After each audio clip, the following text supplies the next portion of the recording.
Hi guys, welcome. Good to see you. Hey Mateus, you signed in as Agate. What happened? Oh, hey, I don't know. Hey Let me, Mateus, how can I record your let me, attendance? let me check. Oh man, you're going to be you're going to be recorded as Agate, but that's okay, no problem. Okay, there it goes. Can you hear me? Yes, I can. I can hear you. That's okay. Hey, you got a haircut. Yes, I do. Can you see me? Yes, I can. You look good. I like it. Oh, yes. Thank you. I got it. Yeah, you look great. I love it. How nice, guys. So Just a second, I'll be back. welcome. It's okay, no problem. You look great, guys. So good to see you. Hi, Jose Guilherme. Good evening. Good to see you. Hi, Giovanna. Welcome back again. Hi, Amandinha. Welcome to one more class. Good to see you guys. Just checking here. I hope everybody was able to do your test on Monday. I haven't corrected yet because I have some people who are still doing the test, and I know that I still have to correct them because I'm waiting for some students who are still sending. Okay, so I hope to have everybody done until the weekend. So hopefully by the weekend everybody will will have done the test. One or two students, I think, missed the class on Monday. So hopefully everybody will be done. And then on Monday, by Monday, you may have the results, okay? And then on Monday, you present the project. Okay, guys? Okay. All right, people. So today we are going to do a kind of review of the topics so you can have more ideas to prepare your project, okay? So here you can see our page on Google Classroom. I just posted the main topics of Unit 7, 8, and 9. And as you can see, Unit 7 talks about predictions, Unit 8, consumption, and Unit 9, work. Who has started doing the project here? I'd like to know. Has anybody here started doing the project? Have you already thought about what you're going to do? Me, Paula, and Giovanna, we decided to talk a little bit about the foods of Tokyo. Sorry, can you say again? Me, Paula, and Giovanna, we decided to talk a little bit about the local food in Tokyo because of the Olympic Games. So yeah. Oh, that's nice. We already Yeah. started. Good. Yeah, that's a nice topic. Yeah, Okay. it is. But that's it. Uh-huh. Anybody else? Has anybody else started? Eu tô pensando em fazer alguma coisa relacionada à entrevista de emprego, só que tá difícil bolar um roteiro. Okay. All right. So I hope this class today gives you an idea. Okay. So that's why we're going to talk about it. Let me just save the attendance here. Our connection today is not so good. So if I crash, don't worry, I'll try to come back as soon as possible. I don't know what happened today. I've been crashing a lot. So I don't know what happens to my internet connection. So it's really, really bad today. And it's not even raining or anything. For no reason. It's very unstable. So let's see what happens. Let's try. So I'll take you first on a tour of our platform again, but we're not doing any of those activities because we've done already. I'll just show you here that you can get some examples from there, okay, when you plan your presentation. So can you see that, people? I'm showing you the page of our platform. If you have the material, you have access to the online platform, okay, which we call online practice.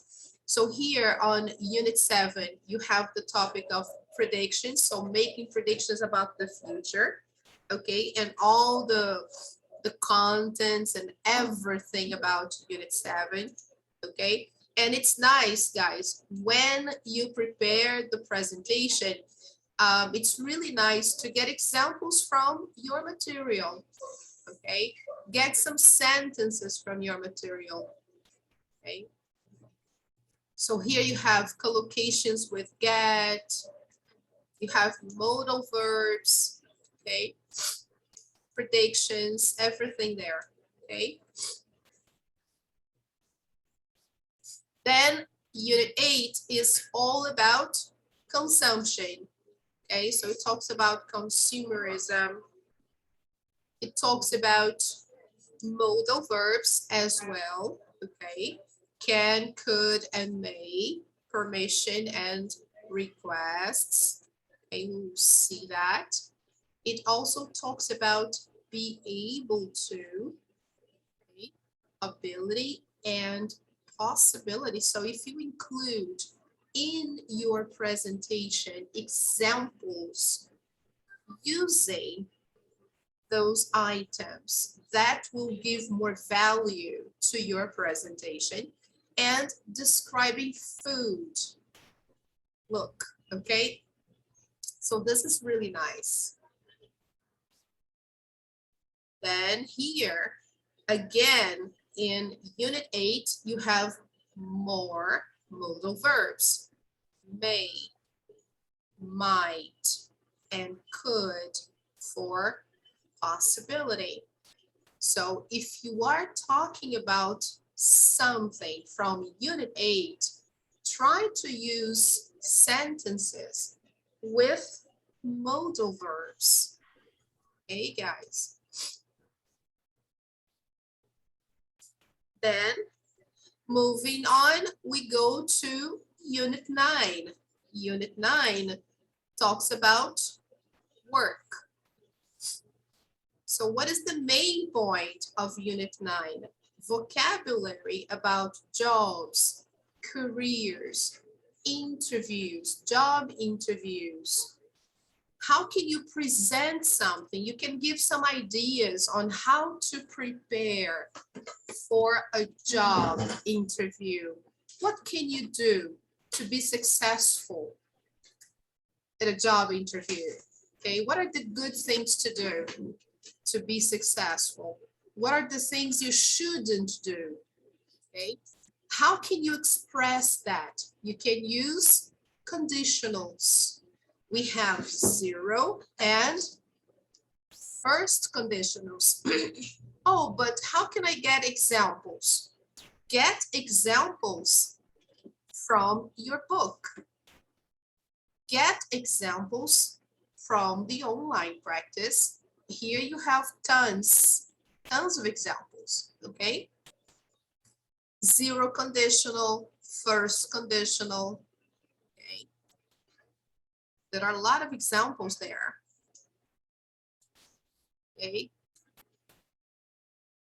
Try to use some suffixes as well, okay? To make your presentation richer. Then here you have the second conditional. The second conditional is also part of Unit 9. So it's important to include in your presentation. If you give a presentation about work, it's nice to give examples using 0, first, and second conditional, okay? Not only the vocabulary. Another item that you should include, reflexive pronoun, myself, yourself, okay? It's nice to include that as well, okay? So let me show you what kind of presentation can you create. You can create a simple presentation like a dialogue. You can just create an audio, like a simple audio that you send via WhatsApp, for example, right? That can be a presentation. You can create a text, like a text message. You can write a dialogue. That can also be a presentation. Something you write and you send via WhatsApp. Or you can create something with images. If you have a computer, you can create a presentation using a PowerPoint or Prezi, or if you have this possibility, then you can add words and images, right? Sentences and illustrations, or a sentence and an image. That's interesting. Or you can add a video if it's possible, okay? So just to help you get inspired, I will show you, if the connection helps, I will show you some ideas using videos about each one of the topics. One from Unit 7, another one from Unit 8, and another one from Unit 9. So let's see the first one from Unit 7. Okay, this one here, I don't know if you can see, this one from Unit 7 will talk about predictions. But this one here talking about what the world will look like in 50 years. What do you think, guys, the world will look like in 50 years? A nice way to start a presentation is by asking a question. It's a good idea because when you ask a question, you create curiosity, you create a kind of interest in the audience. The ones who are listening to you or attending your presentation will stop to think about it, because a question deserves an answer. So the moment you ask a question, people start thinking, what's the answer? So usually presentations that begin with a question, they arouse curiosity. They are usually interesting, all right? So this video, for example, I don't know if you can see that. This video has a link as a question, okay? So it's interesting, and it's the topic of the first unit. What will the world look like in 50 years? It's a nice idea for a presentation, okay?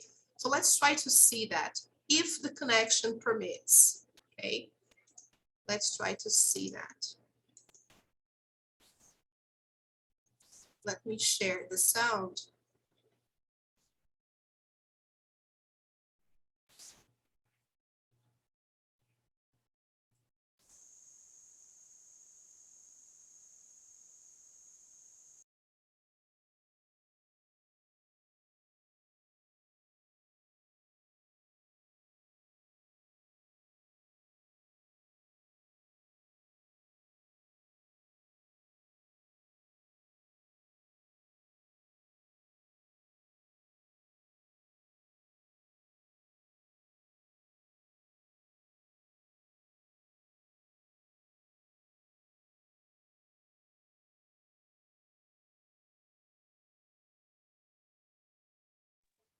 É só para mim que tá sem som o vídeo? Não, não estou acontecendo nada. I don't have that audio, Simone. Simone, can you hear us?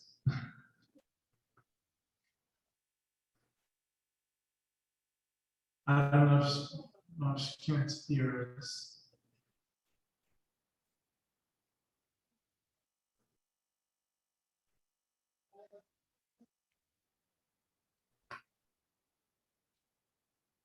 She can't hear us.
How nice, isn't it, guys?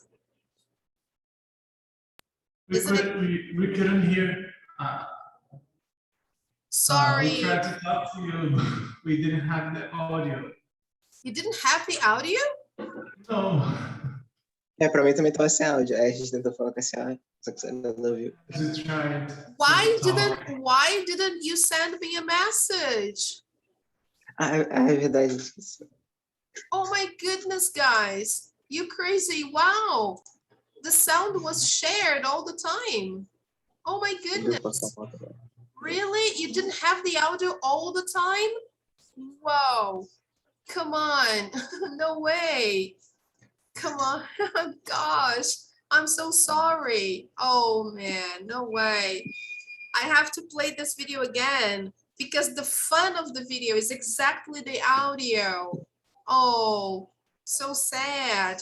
Guys, when this thing happens, you should please send me a message. Don't let it just go by. Let me see. I didn't get anything. Okay, but that's all right. People, now that you're going to see this again, just focus on how they talk about the predictions they make. Notice how they use the future. They use the future we learned in the unit. They use a lot of simple future. They use going to. You will see that. And it's interesting how, as you can see, they are in this kind of science fair. I think it's a technology fair. And people are displaying some inventions, maybe robotics or something like this. And you can see that a lot of great things are there, and you can take a view, like a peek of the future, like a sneak peek of what the future will be like, right? And they show this robot kind of performing a surgery on a kind of organ, which is actually a fruit. And the robot is like giving stitches to this fruit, and it's actually representing the organ of a human being. And just to show that in the near future, and I think now it's actually happening, robots are able to perform surgeries and like real surgeons, right? And they are totally able to do it. Of course, they can be supervised by real doctors, but they are even better than surgeons because they are more precise. So they can do it, right? They do it without shaking, because sometimes surgeons, they are, of course, experienced and everything, but they shake a little bit. Sometimes they can't reach the organs where they have to reach. And then robots, they can go exactly where they have to go. So in the future, medicine will be much more advanced, right? So I will try to play this once again and see if you can listen to the audio, and then you let me know, okay? Try to give me a sign that something is okay, everything is fine, you can listen, all right? I tried to, yeah, I think now everything is fine, but just let me know, okay? I'll play once again, see if you can, because the video is really amazing. Can you hear? So in Yes. the world will, in terms of technology, really change, and really this concept I call proximity of tech, which is how close the technology is to your body.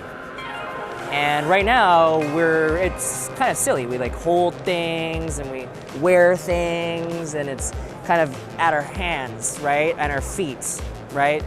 And we might put it on, over our faces, but the whole point is just getting it into our eyeballs, into our ears, into our stomachs. Ingestibles are already a thing. It's crazy. Like you literally ingest these pills, these robot pills that can, obviously see what you're eating and all these things and all your caloric intake. It's amazing.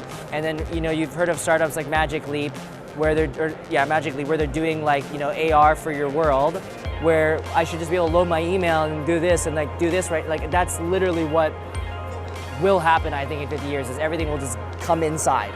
And that to me is really, really exciting. Many applications that today we perform unassisted will in fact be assisted operations. So a surgeon or a nurse in a hospital who's working on a patient will have an angel on his or her shoulder looking over him or her and offering helpful guidance when perhaps he's about to make a mistake. Should I contact the ground station? In 50 years' time, I think we will see very diverse mobility. We will have autonomous cars, and I think we will still have manual-driven cars, because it's really the choice of the customer. By safety reasons, we will make the conventional cars also very safe. That means it's not necessary that we really need completely autonomous driving, only driven by safety. So what will the world look like in 50 years' time? Well, sadly, it's anybody's guess. So there are projections where the world is fantastic, we've got rid of poverty, we're all living in some kind of harmonious situation, we've all got technology at our fingertips. And there are other projections where the development of technology might lead to things like really wide-scale unemployment, and it might lead to people really being hooked into their machines. We could, I think, reach a much better world where people are living a more human life, in fact, as a response to this technology. And I think if we don't push it in that direction, we could have a very, very dystopian future. It's very hard to predict the future 50 years ahead. What I'm sure about, though, is that it will never be an artificial intelligence, a super intelligence that just takes over humans, but rather is going to be perhaps brain-machine interfaces that enables us as humans to combine our horizontal intelligence with the vertical execution capabilities of artificial intelligence. Because the combination of the two is far better than either of them alone. What do I think the world will look like in 50 years' time? I hope I'm going to be around. I think it's going to be better, more beautiful. I think we're going to live in a world where we are not just seeing what we want to see, but hopefully where we are being, from a media perspective, also inspired and challenged to think differently, but all hopefully for the good of mankind and humanity. I think the world is going to be great.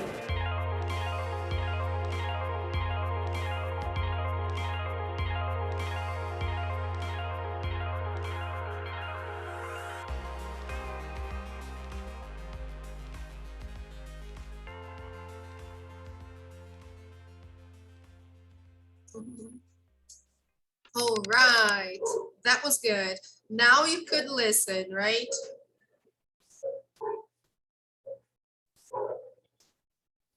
Okay, so could you notice how they use the future forms? Yes. So you saw the way they used robots. Yeah, one of the displays was showing a robot stitching a prototype of an organ. Yeah, that's quite interesting. So that was an example of a Unit 7 video that you could use to illustrate your presentation if you wish. Okay, guys. So now let's take a look at a video about Unit 8. Unit 8 talks about consumption, remember. So let's take a look at this video about how US consumers help prop up the world economy. So have you ever thought about it? How US consumers help prop up the world economy? What is the connection? Let's take a look there. So let me see if the sound is on. Yes, it is on. So let's try to see that. Guys, it's always nice when you can, of course, if it's not possible, you don't need to do it. But if it's possible, it's interesting when you can add some kind of media to your presentation. It's interesting, okay? Of course, when it's possible. So let's try to watch this. Let's see. Tell me if you can't hear anything, all right? Let me know, okay? Let me try to turn off the volume because I don't know if the volume is high enough. Maybe it's, yeah, I think now it's okay. A few decades ago, the U.S. economy used to sound something like this. But these days, it sounds more like this. The U.S. economy runs on consumers. Consumer spending accounts for nearly 70% of economic activity in the United States. And many Wall Street economists feel it's the U.S. consumer who's keeping another recession at bay. Here's how U.S. consumers keep the global economy afloat.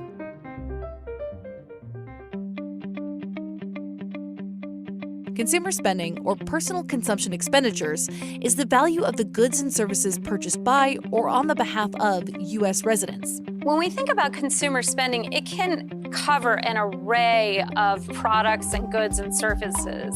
It can cover clothing, it can cover cars, it can cover gasoline, healthcare, experiences, travel, leisure. So this is a whole panoply of different types of spending that consumers are doing. And since consumer spending remains such a huge part of the U.S. economy, many use it as a barometer for how strong or weak it is. One key component of this long-lived bull market that we've enjoyed is the strength of the U.S. consumer. The U.S. consumer has been the ballast, the stability in terms of keeping the cycle afloat. We've seen corporate spending wax and wane over the last 10 years. We've seen a manufacturing recession, but consumers, in particular US consumers, have been steady and strong contributors to economic growth in the US and worldwide. And lately, with the United States riding the 10th year of the longest economic expansion in history, CEOs and strategists have had a common mantra when trying to explain why we haven't sunk into a recession yet. The consumer looks great. And how bearish can you be on the economy if the consumer is in good shape? In the U.S. in particular, the underlying strength of the consumer continues to be very, very strong. The consumer seems to be robust around the world. Yes, ups and downs, but they're doing pretty well. And so we're confident about what happened in 2019, and we see the momentum continuing into 2020. It looks pretty good from a consumer point of view. Here's where the data puts us right now. Despite a few dips during recessions, it's been a straight shot up since the 1960s. The most recent data point from late January 2020 had personal consumption rising by 0.3%, a slight dip from the previous month. For all of 2019, consumer spending rose by about 4%. In 2018, it rose by about 5.2%. Consumer spending began to slow down in the last half of 2019, but for the most part, it's rising steadily into 2020. A big component of consumer spending is prices. The U.S. Federal Reserve uses the Core Personal Consumption Expenditure Price Index as a preferred measure of inflation. Inflation can have a massive effect on consumer spending. Inflation happens when prices increase and the purchasing power of a certain currency decreases. Inflation began to tick up in the most recent consumer spending data. The Fed really wants inflation to hit its target of 2% annual growth. Right now, it's sitting at 1.6%. So if consumer spending slows and inflation increases like the Fed wants it to, that might not be the best combination for the U.S. economy. Consumers shopping less means companies earn fewer profits, which leads to layoffs and other cost-saving moves that hurt the larger economy. The lack of inflation is a big reason why consumers have been able to keep spending for so long without necessarily getting bigger paychecks at the same time. Wage growth hasn't necessarily kept up with prior cycles, but at some level, this is easier for consumers to absorb because the traditional inflation that we've expected to see over the last 10 years never really materialized. So despite potentially softer wage gains than one would have liked to see, consumers still have enough money in their wallets and then some to afford the goods and services that they were buying 20 years ago when inflation was much higher.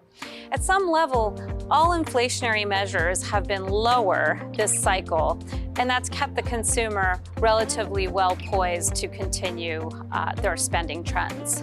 Another factor that's been interesting to watch over the last 10 years is the efficiency gains in terms of heating one's home, in terms of driving one's car. We don't need as much traditional fuel or commodities as we needed in prior cycles. And we've also seen disinflationary pressures face natural gas and crude oil.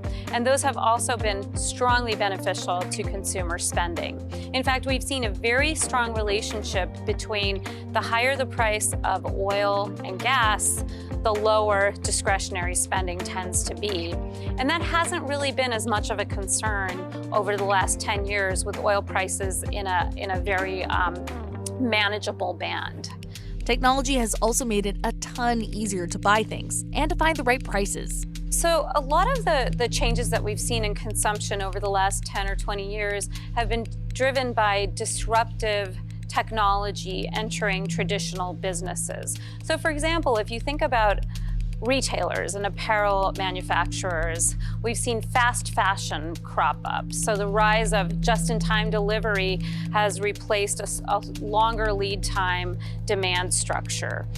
We've seen online replace brick and mortar. We've seen that it's easier to discover prices online by looking at just spending a few moments on the internet. You can find the cheapest good out of a whole array of options. This is new, and this is something that was not available to consumers in the 80s or even the 90s.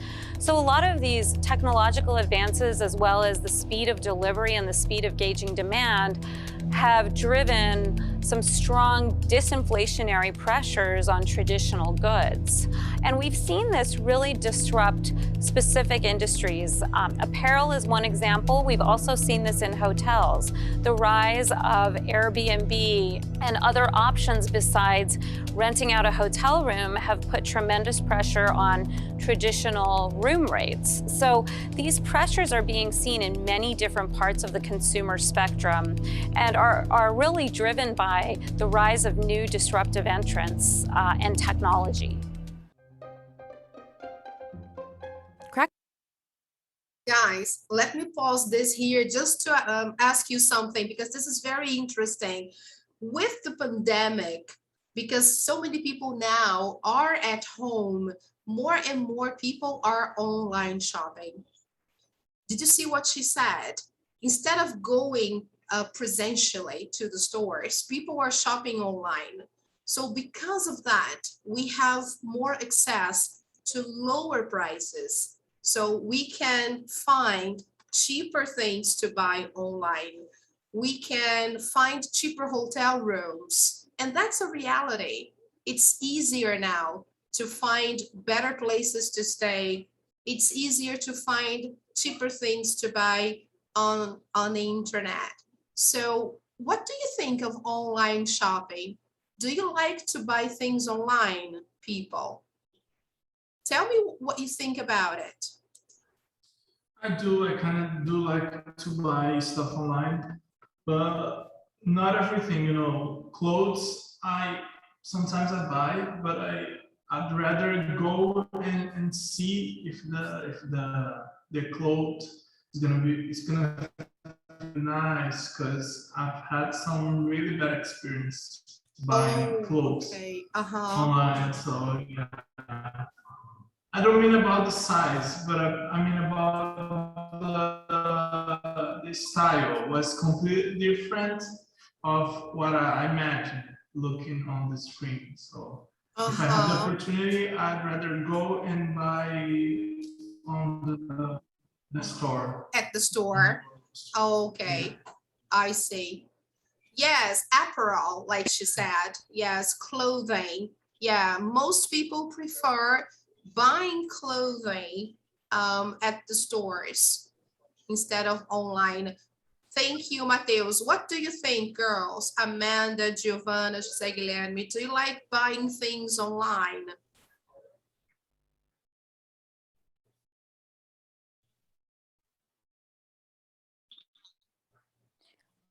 I'm not used to buy online. I prefer in person. Really? No. Can you hear me, teacher? Yes, yes, I can. Hear you. Oh, okay, that's it. Oh.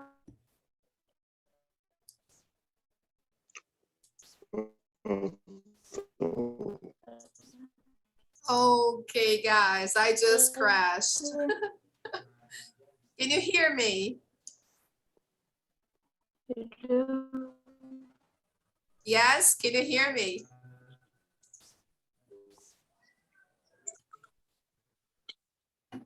Let me turn on the lights here because it's really Yes. bright. Yeah. Yes. Yes. Okay.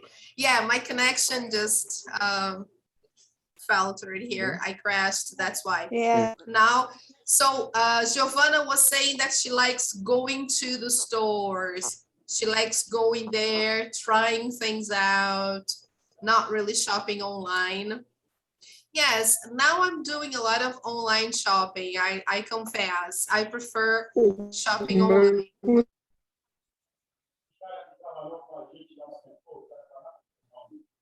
I think it's a lot safer than going in person. What do you think, Amanda?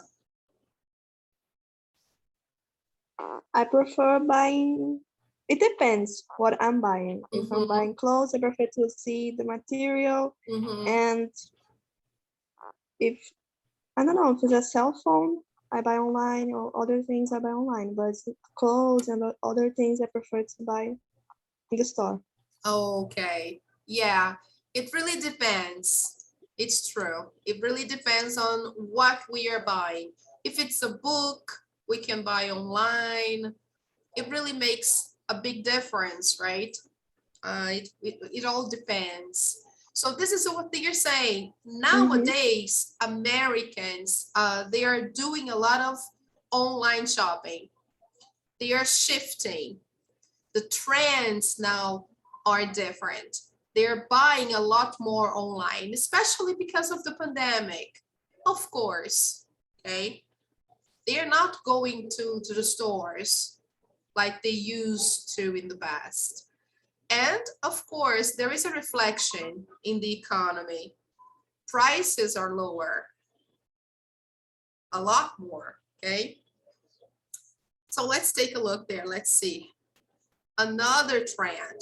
A lot of things are different now. Okay, let's see. Hotels are cheaper in a way, okay?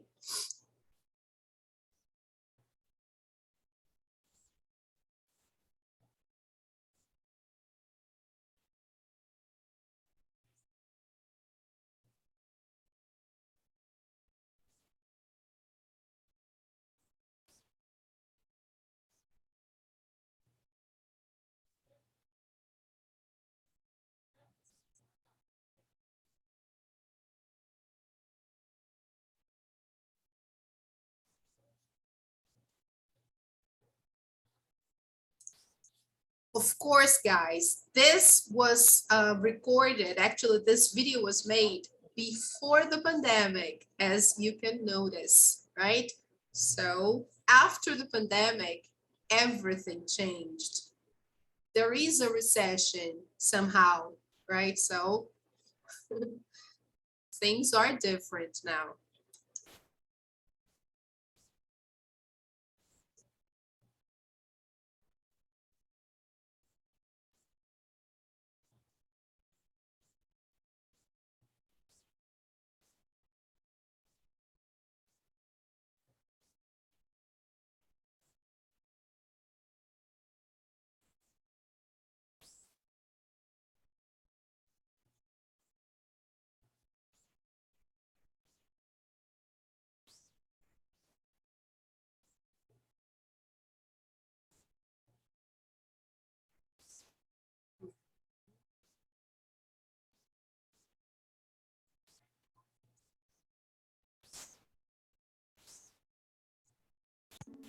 So, in order for the economy to keep growing, US consumers need to keep buying things.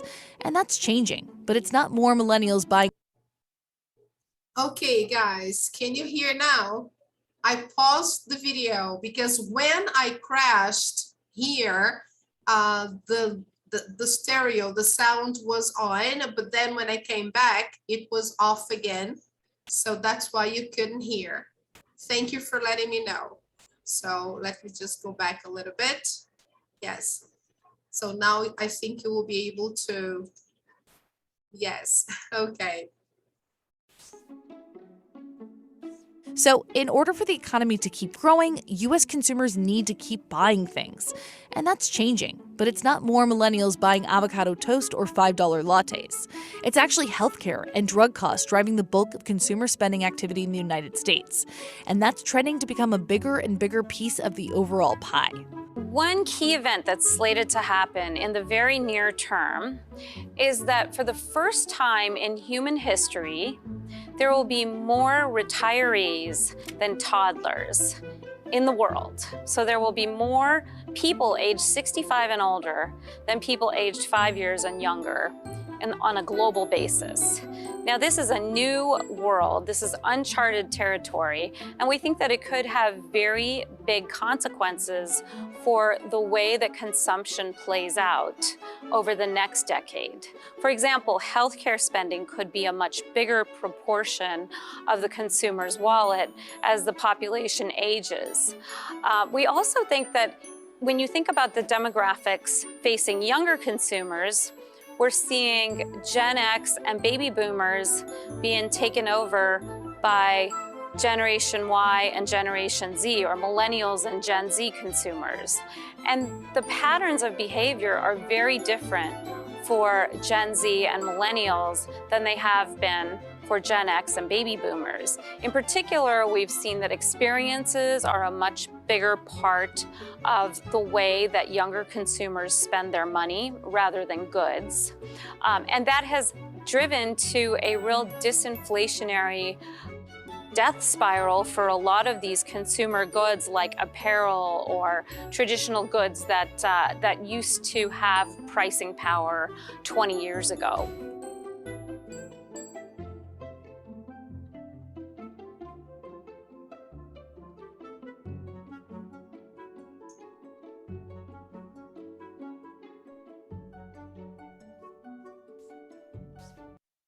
That's true, guys. That's completely different. Gen Z or Generation Z and millennials, they have totally different behavior. They spend money in a different way. So this is something we need to observe. We have to take into account. So consumption, in their view, is different from consumption in the view of Generation X or Gen X, and also our previous generation. So yeah, the way we used to consume is different from how people are consuming now, or Generation Z. There is a difference. That's quite interesting. So this is something interesting to talk about if you want to present something about Unit 8, consumption, behavior, how people usually buy things, how people used to buy things in the past, how people buy things now. Okay, very nice. And now to wrap up, let's see the next unit, Unit 9. So as we saw here, going back to our Google Classroom page, Unit 9 talks about work. So there are many different aspects about work we can focus on. We can talk about job interviews, as we said before. We can talk about careers. We can talk about relationships at work. We can talk about many different things. Choosing a career. We can talk about universities, colleges, education. So I decided to separate a video here about the life of a college student trying to start a career and how difficult it is for a college student sometimes, and also for most everybody, because we are always so busy. We have so many things to do. And deep down inside, we are all procrastinators. We always have boring things to do that we leave for later.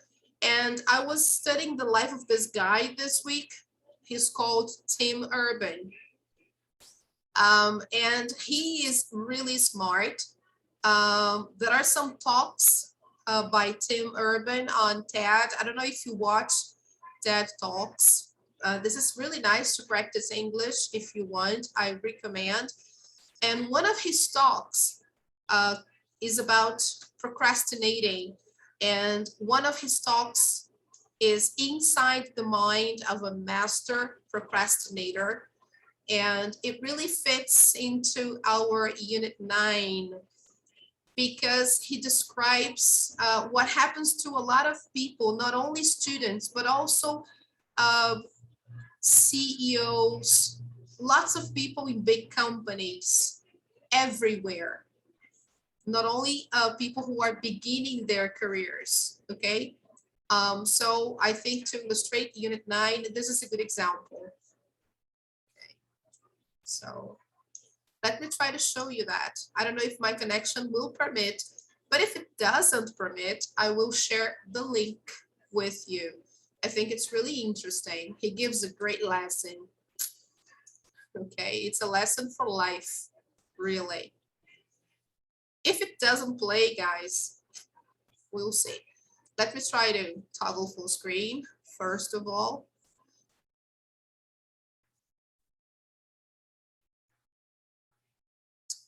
Let me see.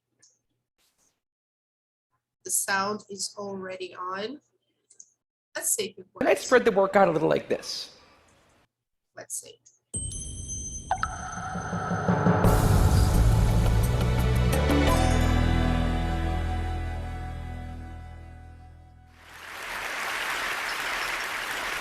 So in college, I was a government major, which means I had to write a lot of papers. Now, when a normal student writes a paper, they might spread the work out a little like this. So, you know. Guys, I will try to improve the quality of the video. I know it takes more internet, but the quality is really bad. So, and the funny thing is, I had already seen this video today, so it should already be here. So it looks like it's the first time I opened this video, but it isn't. I've seen this before, so it should be downloaded, but no.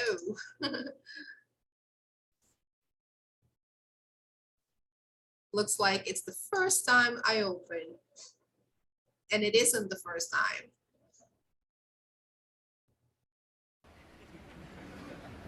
You get started maybe a little. If it doesn't open, people, I will just share the link with you because it's really worth watching. It's fantastic. It's so true. This guy is amazing. I will try one more time, and if it doesn't work, I'll send the link over to you.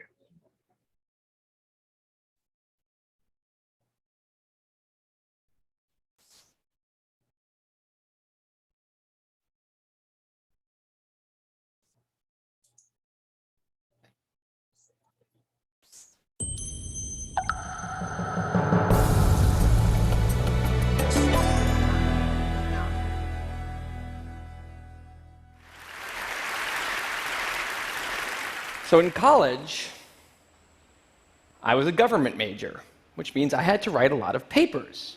Now, when a normal student writes a paper, they might spread the work out a little like this. So, you know, you get started maybe a little slowly, but you get enough done in the first week that with some heavier days later on, everything gets done and things stay civil. And I would want to do that like that. That would be the plan. I would have it all ready to go, but then actually the paper would come along, and then I would kind of do this. And that would happen every single paper. But then came my 90-page senior thesis, a paper you're supposed to spend a year on. And I knew for a paper like that, my normal workflow was not an option. It was way too big a project. So I planned things out, and I decided I kind of had to go something like this. This is how the year would go. So I'd start off light, and I'd bump it up in the middle months. And then at the end, I would kick it up into high gear. It's just like a little staircase. How hard could it be to just walk up the stairs? No big deal, right? But then, funniest thing happened. Those first few months, they came and went, and I couldn't quite do stuff. So we had an awesome new revised plan. But then those middle months actually went by, and I didn't really write words. And so we were here. And then 2 months turned into 1 month, which turned into 2 weeks. And one day I woke up with 3 days until the deadline, still not having written a word. And so I did the only thing I could. I wrote 90 pages over 72 hours, pulling not one but 2 all-nighters. Humans are not supposed to pull 2 all-nighters. Sprinted across campus, dove in slow motion, and got it in just at the deadline. I thought that was the end of everything. But a week later, I get a call. And it's the school. And they say, "Is this Tim Urban?" And I say, "Yeah." And they say, "We need to talk about your thesis." And I say, "Okay." And they say, "It's the best one we've ever seen."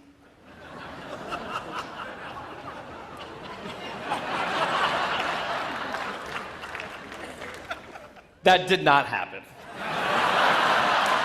It was a very, very bad thesis. I just wanted to enjoy that one moment when all of you thought, this guy is amazing. No, it was very, very bad. Anyway, today I'm a writer, blogger guy. I write the blog Wait, But Why?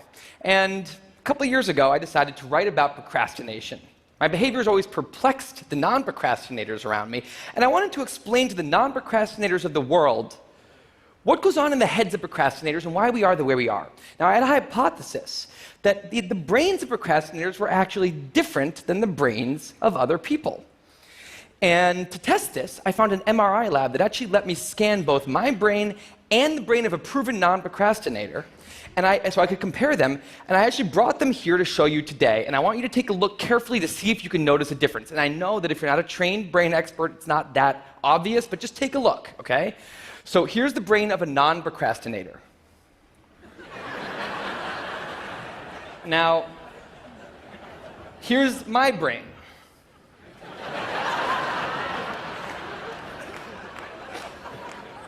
There is a difference. Both brains have a rational decision maker in them, but the procrastinator's brain also has an instant gratification monkey. Now, what does this mean for the procrastinator? Well, it means everything's fine until this happens. So the rational decision maker will make the rational decision to do something productive, but the monkey doesn't like that plan. So he actually takes the wheel and he says, actually, let's read the entire Wikipedia page of the Nancy Kerrigan-Tanya Harding scandal, because I just remembered that happened. Then we're going to go over to the fridge. We're going to see if there's anything new in there since 10 minutes ago. After that, we're going to go on a YouTube spiral that starts with videos of Richard Feynman talking about magnets and ends much, much later with us watching interviews with Justin Bieber's mom. All of that's going to take a while, so we're not going to really have room on the schedule for any work today. Sorry. Now, what is going on here? The instant gratification monkey does not seem like a guy you want behind the wheel. He lives entirely in the present moment. He has no memory of the past, no knowledge of the future, and he only cares about two things: easy and fun. Now, in the animal world, that works fine. If you're a dog and you spend your whole life doing nothing other than easy and fun things, you're a huge success. And to the monkey, humans are just another animal species. He has to keep well slept, well fed, and propagating into the next generation, which in tribal times might have worked okay. But if you haven't noticed, now we're not in tribal times. We're in an advanced civilization, and the monkey does not know what that is, which is why we have another guy in our brain, the rational decision maker, who gives us the ability to do things no other animal can do. We can visualize the future. We can see the big picture. We can make long-term plans. And he wants to take all of that into account. And he wants to just have us do whatever makes sense to be doing right now. Now, sometimes it makes sense to be doing things that are easy and fun, like when you're having dinner or going to bed or enjoying well-earned leisure time. That's why there's an overlap. Sometimes they agree. But other times, it makes much more sense to be doing things that are harder and less pleasant for the sake of the big picture, and that's when we have a conflict. And for the procrastinator, that conflict tends to end a certain way every time, leaving him spending a lot of time in this orange zone, an easy and fun place that's entirely out of the make sense circle. I call it the dark playground. Now, the dark playground is a place that all of you procrastinators out there know very well. It's where leisure activities happen at times when leisure activities are not supposed to be happening. The fun you have in the dark playground isn't actually fun because it's completely unearned and the air is filled with guilt, dread, anxiety, self-hatred, all those good procrastinator feelings. And the question is, in this situation with the monkey behind the wheel, how does the procrastinator ever get himself over here to this blue zone? A less pleasant place, but where really important things happen. Well, turns out that the procrastinator has a guardian angel, someone who's always looking down on him and watching over him in his darkest moments, someone called the panic monster.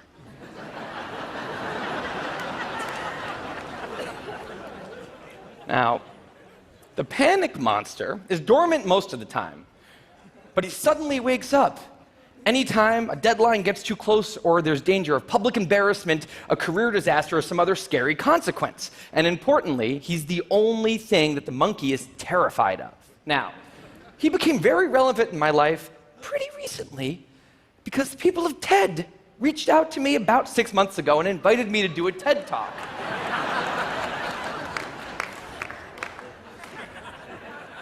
Now, of course, I said yes. It's always been a dream of mine to have done a TED Talk in the past.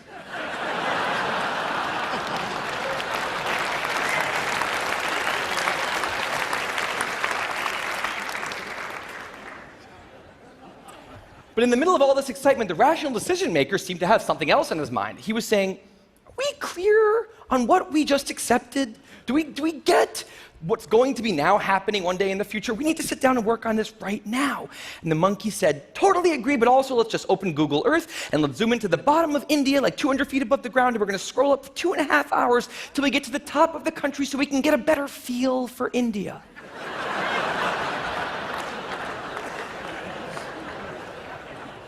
So that's what we did that day. As 6 months turned into 4, and then 2, and then 1, the people of TED decided to release the speakers. And I opened up the website, and there was my face staring right back at me, and guess who woke up? So the panic monster starts losing his mind, and a few seconds later, the whole system's in mayhem.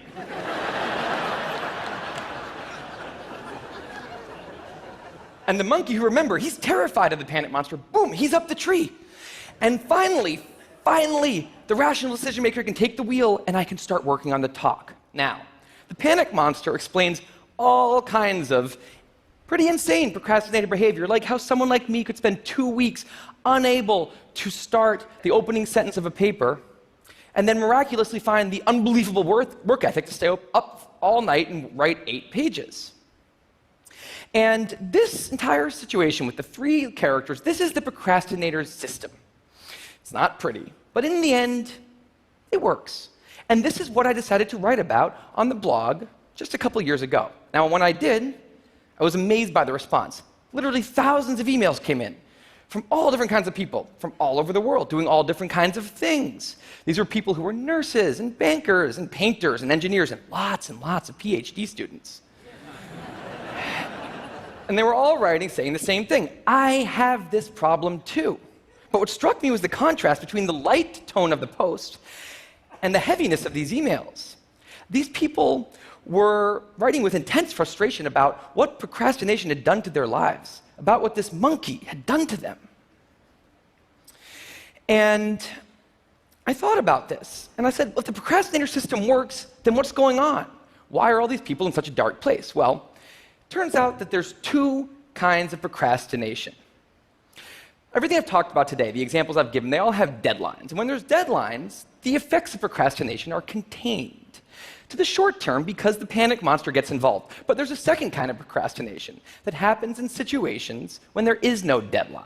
So if you want to have a career where you want to be a self-starter, something in the arts, something entrepreneurial, there's no deadlines on those things at first, because nothing's happening at first, not until you've gone out and done the hard work to get some momentum, to get things going. There's also all kinds of important things outside of your career that don't involve any deadlines, like seeing your family, or exercising and taking care of your health, working on your relationship, or getting out of a relationship that isn't working. Now, if the procrastinator's only mechanism of doing these hard things is the panic monster, that's a problem, because in all of these non-deadline situations, the panic monster doesn't show up. He has nothing to wake up for. So the effects of procrastination, they're not contained. They just extend outward forever. And it's this long-term kind of procrastination that's much less visible and much less talked about than the funnier, short-term, deadline-based kind. It's usually suffered quietly and privately. And it can be the source of a huge amount of long-term unhappiness and regrets. And I thought, that's why these people are emailing, and that's why they're in such a bad place. It's not that they're cramming for some project. It's that long-term procrastination has made them feel like a spectator at times in their own lives. The frustration was not that they couldn't achieve their dreams, it's that they weren't even able to start chasing them. So I read these emails and I had a little bit of an epiphany that I don't think non-procrastinators exist. That's right, I think all of you are procrastinators. Now, you might not all be a mess, like some of us, and some of you may have a healthy relationship with deadlines. But remember, the monkey's sneakiest trick is when the deadlines aren't there. Now, I want to show you one last thing. I call this a life calendar. That's one box for every week of a 90-year life. That's not that many boxes, especially since we've already used a bunch of those. So I think we need to all take a long, hard look at that calendar. And we need to think about what we're really procrastinating on, because everyone is procrastinating on something in life. We need to stay aware of the instant gratification monkey. That's a job for all of us. And because there's not that many boxes on there, it's a job that should probably start today. Well, maybe not today, but you know, sometime soon. Thank you.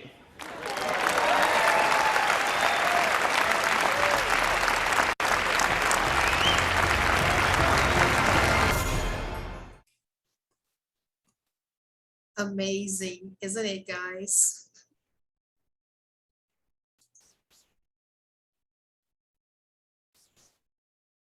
That is really amazing. I really recommend that you watch this again and again and again. Really. Take a very good look at that last calendar and remember to start doing whatever you have to do and stop procrastinating. And that's also for myself. Yeah, I have to do the same. I have to stop procrastinating whatever I am procrastinating and really start thinking seriously, because we don't have many boxes left. Okay, so that's a great lesson for life, really. This guy is a genius, and that's a lot of food for thought, as we usually say. This is for us to think, okay? So that's really amazing. I hope you enjoyed, and I hope you had great ideas for your presentation.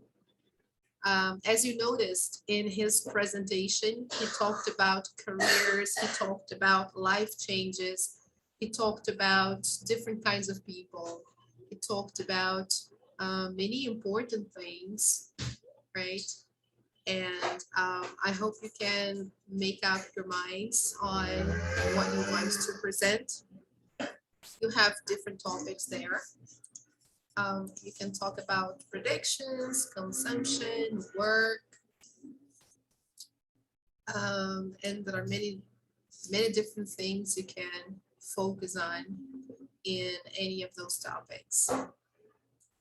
And if you want, I can share the links here after our class. I will share the links. Sorry, guys. I will share the links to the videos we saw today, so you can watch those videos again. And make sure you send the tests. For those of you who haven't sent the tests yet, please make sure you send them as soon as possible. Okay, guys, let me take one last picture of the attendance. Okay. All right. Okie dokie, guys. It was a pleasure having you here.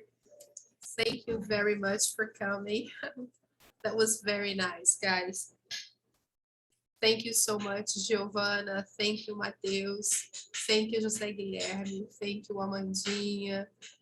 And everybody else who is watching the video, who wasn't able to come to our class. I hope you have a wonderful weekend and hope to see you again on Monday. Come prepared. Prepare your presentation the best way you can. It can be an audio, it can be a video, it can be a PowerPoint presentation, it can be just a dialogue, whatever you think is best. But bring something, bring a piece of yourself, right? A piece of your mind, but bring something. Okay, let's share your ideas. All right, guys, have a nice weekend. Hope to see you on Monday. All right, take good care of yourself and your family. Okay, love you guys. Take care. Hope to see you. Don't forget. Bye-bye. Send your tests. Bye-bye. Take care, guys. Love you. Bye, guys. Thank you. Bye-bye. Monday. See you Monday. Take care.